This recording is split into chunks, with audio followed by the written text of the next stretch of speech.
It is finally here, the release date for Necromancy information, but still, it's quite exciting, and they released some other information on upcoming updates, and I think it's quite good what's coming. So in this video, I just want to give my thoughts and feelings on them, so let's talk about it.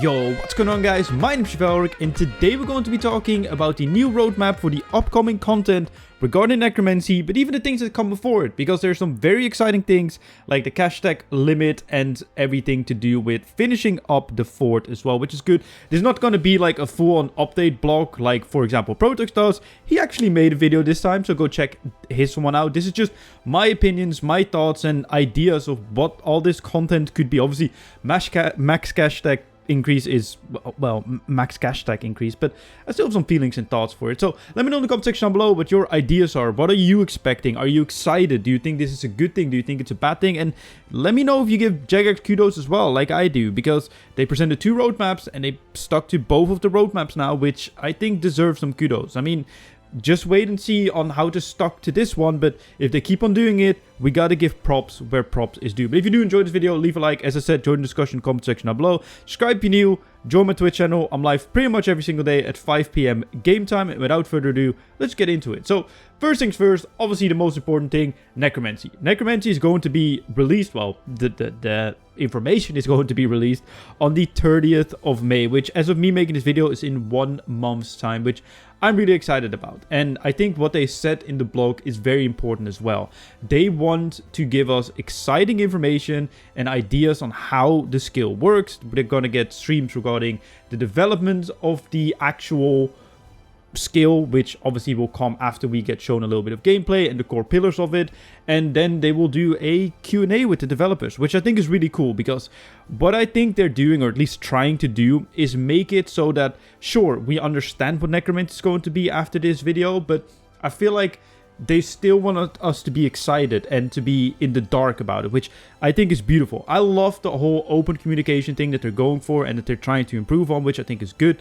But one thing I just do not like is the way old school RuneScape communicates to their players, where you pretty much know where you need to go and what to do in a new piece of content, because, well, obviously it needs to pass a poll, and it's understandable that people know what they're voting on, which is a good thing for them. But I'm very glad that we don't have that, because I don't like it to go on to the game and already know what's happening. And sure, you could make the argument of like, well, you can just not beat it. Yeah, but I'm a content creator. I if I don't read it, people will tell it to me anyway. So that kind of sucks. And I'm not beating comments or not beating comments for like 3 months or whatever. But I think what they're doing with this and actually having a season surrounding around it, kind of like how we have the season of Forinthry, where the yak tracks and all the updates and everything is centered around Necromancy, even like other unrelated updates that they just tie into the skill, which I think is good, because you just make this entire experience around the skill of Necromancy. Because sure, people like me will grind the skill out to 99 or 120, which I'm assuming it will go to 120, right?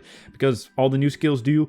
But there are also people that don't want to do that and just want to focus on other things. And I think it's good that they are also getting the option to be able to experience Necromancy, but not directly, or just get away from it a little bit, but still be in tune with what's going on, whether that's through quest or through skilling or through whatever, right? Like maybe we get a boss or something that relates to Necromancy. I'm still not sure if it's going to be, I think it's going to be a combination of a gathering skill and a combat skill, where you might have to gather or craft some things like special Necromancy runes, and then you can use it to fight bosses or whatever. I don't know, but I'm still sticking with the siphon idea of auras that I have mentioned in the past. And even just another theory that I just want to stick to it. If you haven't seen my video on Necromancy, what I think it will be, I will link it in the description down below. You can just find it on my channel. Just type in Necromancy.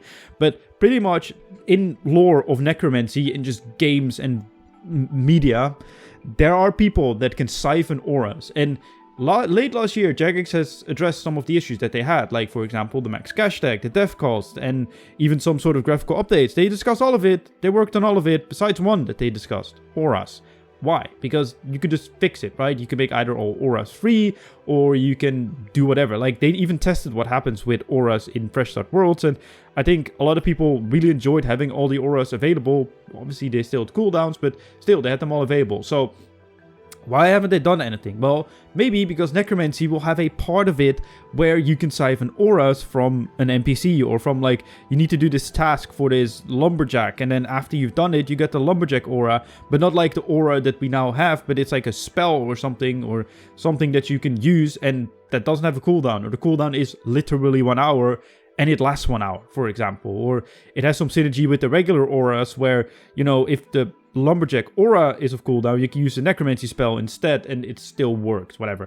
I don't know, but I am banking on that idea, and I really hope that gets added, because then it could be like, I told you so, guys, I told you so. But in other news, besides necromancy, because I think we just have to wait and see, right? Like, I think we just have to wait and see on what they present, and I am so excited for the presentation. I can't wait. I'll probably make a video on it and stuff, and yeah, it's gonna be good. But we still need to finish off the fort of Forinthry, which I can finally pronounce, and now it's over, because this will be the last part of the update. This will release in late May, early June, or early summer, or late spring as they call it, because they don't want to give full on like release dates, but I think it's like early June or whatever.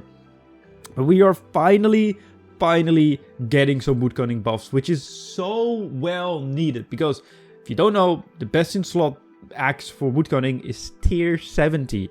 Of all the skills that have gathering aspects, it's the lowest, like literally the lowest. So we're gonna get a tier 80 hatchet, which I think is good, and I'm very curious to see how this will affect Croesus, because woodcutting is okay at Croesus, but this tier 80 hatchet might actually be able to make it really fast, and maybe on par with Hunter, for example, which would be great, because that makes Croesus easier, and you can make a lot of money still at Croesus, even though the prices have dropped a little bit, but still really good. But we're also going to get some other buffs, whatever that might be. I really hope that we're going to get some buffs to like bamboo or something. Maybe if you have tier 3, golden bamboo will regrow once or something, because if you don't know, golden bamboo on the Ark Islands do not regrow, but it would be nice if they do regrow. But that's just an idea that I have. But besides that, I just want some buffs to woodcutting, and they even said that they're going to look into some other like little reworks regarding woodcutting, so I'm very curious what they mean by that.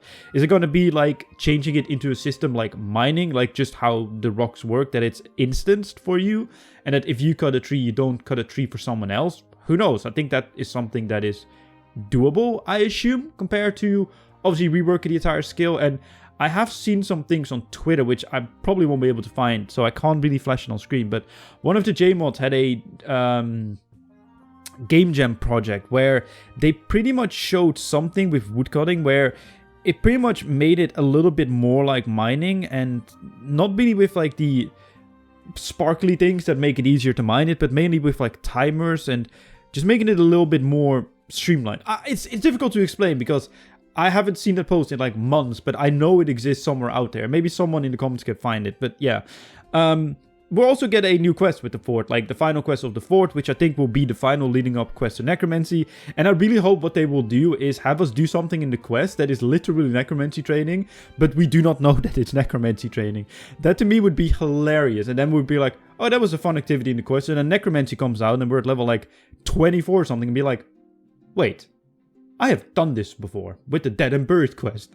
I think that would be really good, and I think that will really lead up the story, because obviously there's going to be a story surrounding Necromancy with the whole season and stuff, to Necromancy, because the spoiler, at the end of the latest quest, there was this door and there was risen dead, and obviously Necromancy is rising the dead and stuff. Yeah, I think it's going to be good. So that is that for the fort, which I think overall the fort has been really good, and I will probably make an entire review on the fort once it is fully set and done, because quite frankly, I think it's a good update, and I think it's a nice thing that they base content around it, and I'm very welcome to see that it's also for 6 months. I think it's really nice what they put out in 6 months, but we'll get into that in a full video. But there are also some other things that I'm probably equally excited for. First of all, is finally, we're going to get the max cash tag increase, which will just help with probably even prices. Like, I think some prices will actually be able to just settle and just be less volatile because of less merchers being, you know, the ones that control the price of like an FSOA or a party hat or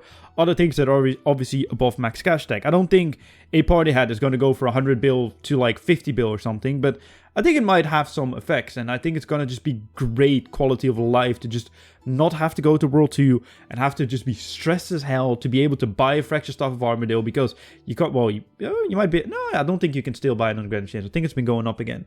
But that you just have to be stressed to buy a weapon because someone is trying to mess you over because they want to just make a couple 100 GP, 100 mils of GP in RuneScape, which Sure, it's nice for them, but it just really sucks. I hate it. I'm always on call with people when I'm buying something there or selling something there, just so I have extra eyes so I do not get scammed. It's horrible, and if you have never gone through it, count yourself happy, but this will finally solve it, and your cash tag in your pouch will be infinite as well, which is going to be great. But also, speaking of something else that's going to be great, we're going to get beta worlds for the Practice Staff of Armadale and Animate That, but it's gonna be for the people who own it, which I think is really, really good. What I think they will do is just make a snapshot of your profile when you log into it, as in your profile of what you have currently, and then you can use the FSOA and Animate That on those beta services and test them.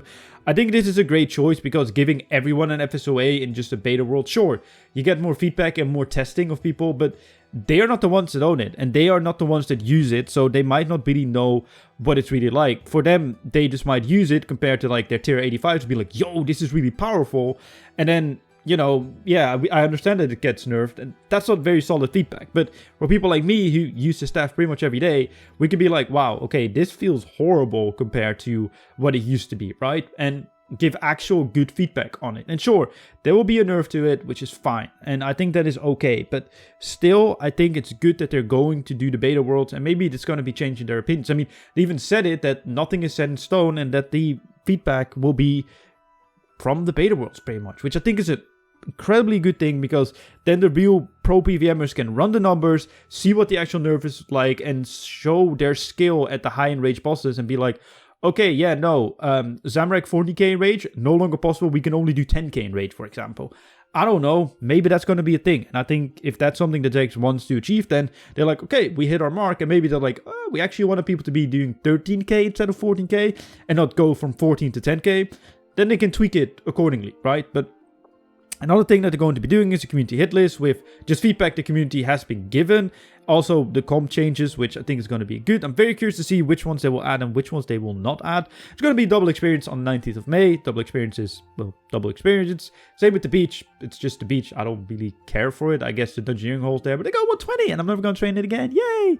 And we're going to get more streams, more Q&As, more developments, insights of like training or developing skills and combat stuff, which I think is good. And I just want to give some kudos to Jagex at the end of the video, because I think they're doing a great job at communication and just filling us in with what's going on at Jagex without giving us too much information and still keeping us excited. And I'm just really, really happy about everything that's going on with the game right now. And sure, we might not be getting 10 bosses a year, but still, it's getting so good with Necromancy coming up and everything that they're just releasing. So I'm just really happy, right? Like, I think there's something for everyone in these updates, and we just have to wait and see. And obviously we'll get patch notes and ninja strikes, etc. throughout, so it's going to be good. And 2023 is looking like a good year for RuneScape. So let me know in the comment section down below what you think. If you did enjoy this video, leave a like, subscribe if you're new, and my name is Chivalric, and I'll see you guys in my next video. Goodbye.